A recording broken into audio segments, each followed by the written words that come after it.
Welcome back to the greatest knockout series in YouTube history. Punches that will never be forgotten. In this series, we dig through our personal archive to unearth some of the single greatest punches that have ever landed in a boxing ring. Hopefully, by now, most of you have seen Part 1 and 2, and for those of you that didn't get to see Part 1 before it got pulled for copyright, by the time you finish watching this, it should be back up for everyone to enjoy. Boxing Legends TV, highly suggested channel. Great channel. If you enjoy this series, please remember to hit the like button, as it really goes a long way in helping this channel grow. During the summer of 2000, two fighters, Ben Taki and Roberto Garcia, were both in the rebuild stages of their careers. Nothing but a victory would get things back on track, and entering the 10th and final round, Garcia was ahead by a wide margin on all three of the judges' scorecards. Taki knew he needed a knockout to win, but he did more than just knock him out. He spun his head around and earned the Ring Magazine KO of the Year.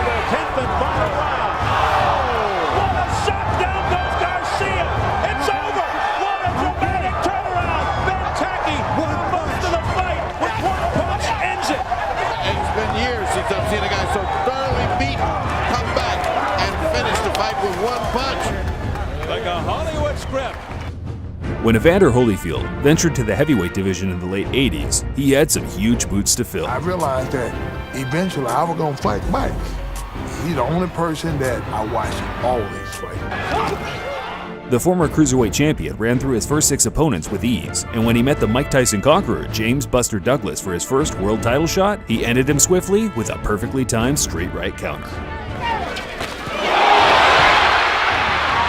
a shot by Evander Holyfield! It was a twisting right, and down went Douglas. In the long list of videos from my channel, I think this might be the very first time putting together some Butterbean footage. You're tough, I'm tough, it's gonna be a hell of a fight. Butterbean was pretty much a freak show in sports entertainment. He competed in boxing, kickboxing, MMA, and even WWE events.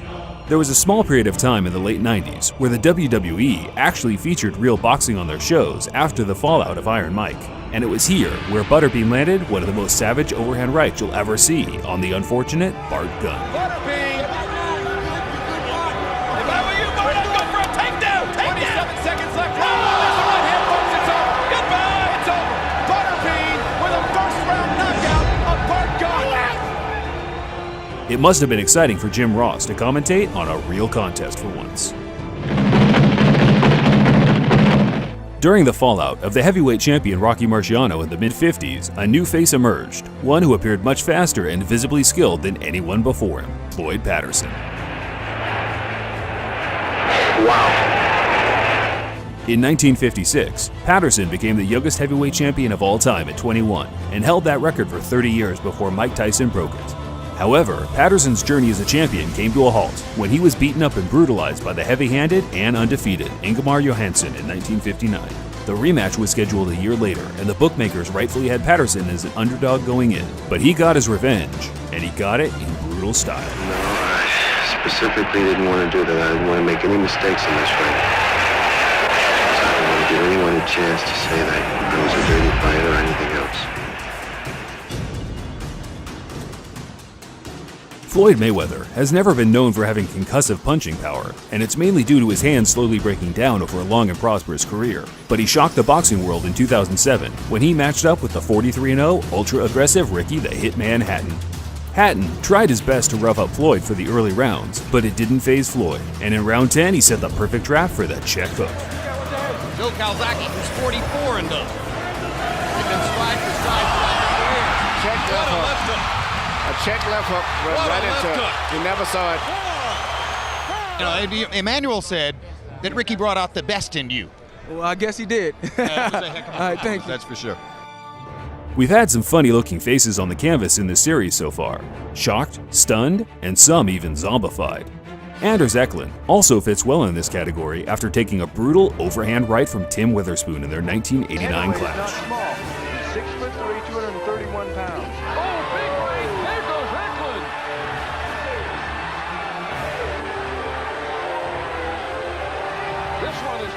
When a big shot like this lands on the temple, it's simple, game over for anyone.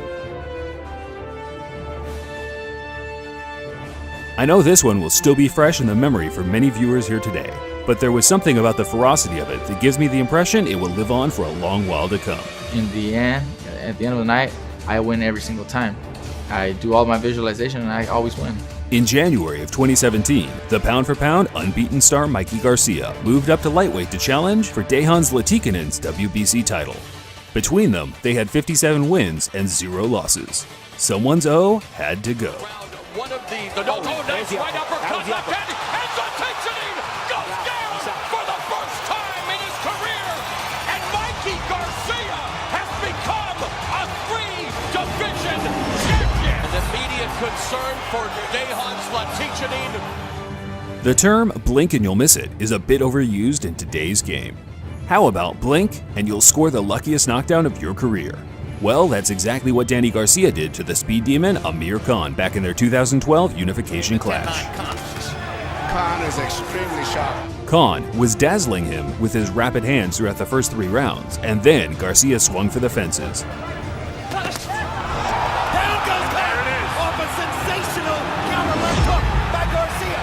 Sensational counter left hook. And Amir Khan may not get his senses back. Khan somehow made it to his feet, but was stopped soon after.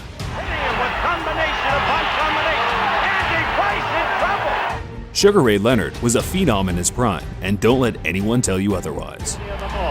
Sugar Ray, look at those hands. The unending combination. Pound for pound, one of the fastest boxers ever. But unlike a lot of other quick-fisted fighters, Leonard used to put a lot of weight behind his shots. Perhaps none landed better in his entire career than when he nearly took Dave Boy Green's head clean off in their welterweight title bout in 1980.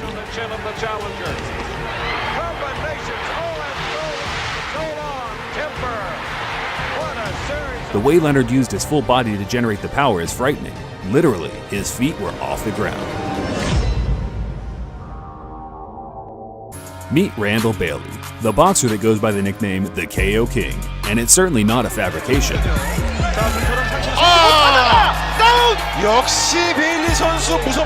With 39 knockouts in his 46 wins, I think it's fair to say he is one of the most underrated punchers of the modern game. And here are my picks for his top 3 KO's. Enjoy. Typisch Amerikaanse stijl, ik heb die bezig gezien. Zeer relaxed en gevaarlijk. Oh jongens, dit is een drama. Ja. Meteen, het was de linker.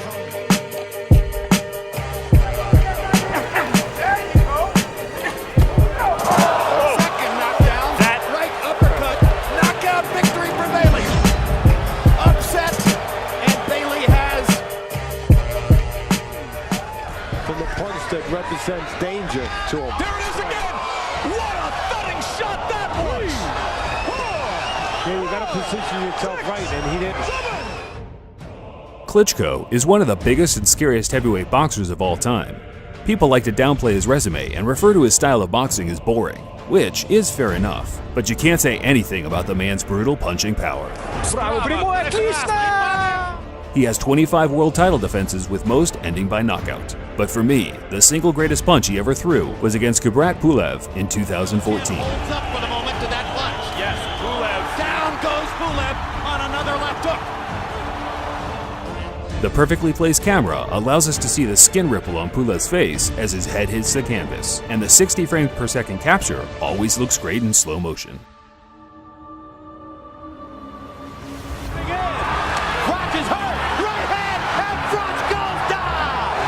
Has anyone ever wondered what happened to Jermaine Taylor? In 2005, he became the undisputed middleweight champion by outmaneuvering the Hall of Fame legend Bernard Hopkins. A few years later, he was battling away against the likes of Kelly Pavlik, Carl Froch, and Jeff Lacey. In 2014, however, I'll never lose to another white boy. Fuck you. Yeah, it seems like he might have lost his mind a bit, and I've got a weird feeling it had something to do with his truly devastating knockout loss to Arthur Abraham in 2009. Check it out.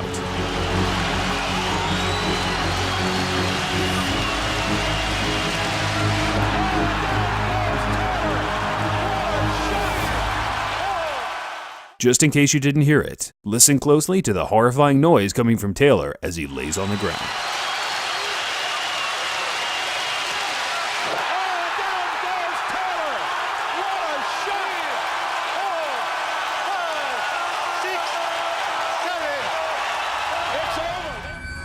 James Toney was the man in the early 90s. He was known for being the slickest of all slick fighters around. He could box, punch, slip, slide with staggering ease, and by July of '94, he had built up a record of 45 fights unbeaten, which was the longest streak in the world at the time after Julio Cesar Chavez had just lost his ridiculous 90 unbeaten streak a few months prior. Toney's challenger for the night was Prince Charles Williams, who put up a valiant effort for 12 rounds before having his body bent in half from a perfect straight right.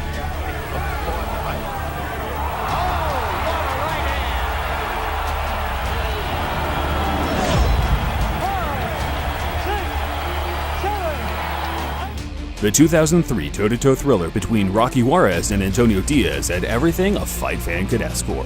Controversy, blood, an enormous amount of punches landed, and to top it off, a jaw-dropping knockout of the year by the trailing Rocky.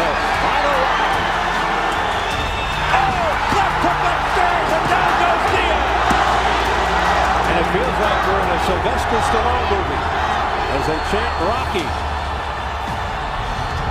A resounding left hook. People often talk about the speed and power of a prime Mike Tyson, and for good reason. Tyson, laid it on, pouring it on, down goes Bruno into the ropes. The guy was incredibly skilled in both departments.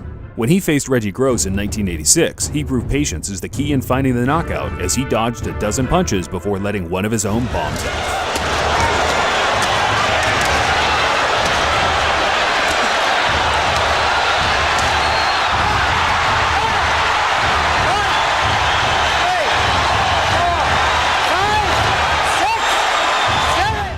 I only found out about this knockout recently while researching for one of my videos, and there is no better feeling than finding a hidden gem like this. Check out this brutal one-punch knockout upset from Darnell Wilson on David Rodriguez from their 2013 Rodriguez has never lost. 36-0 in his career. It's all over. This fight's over. Wilson has knocked him out. Fight's over. 10 seconds left. Darnell Wilson. Wow. And the final round has knocked. There will always be a divide between the fans on which fighter throws the best left hook in boxing history. Some say Mike Tyson, others say Joe Louis, but for me personally, it's between Joe Frazier or Tommy Morrison. These two knocked out too many men to name with a left hook, so here are my picks for the top 10 between them. It is an amateur. Incidentally, as an amateur, he lost to the Olympic trials. A big right hand followed up on the left.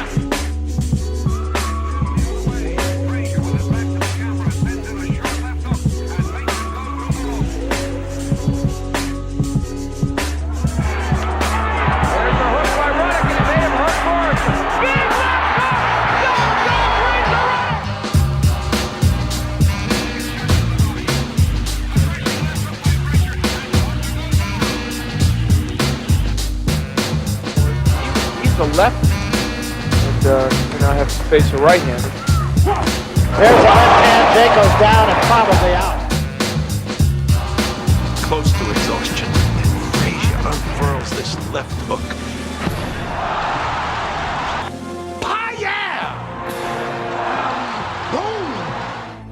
We thought we would end the video by bringing you a boxer's perspective on the anatomy of a punch. Deontay Wilder is undoubtedly one of the hardest punchers in the world today. In fact, he might be the hardest puncher between every living human being today. With 38 knockouts and 39 wins. There are many to choose from, but the punch on Arthur Szpilka might be the greatest of them all. He's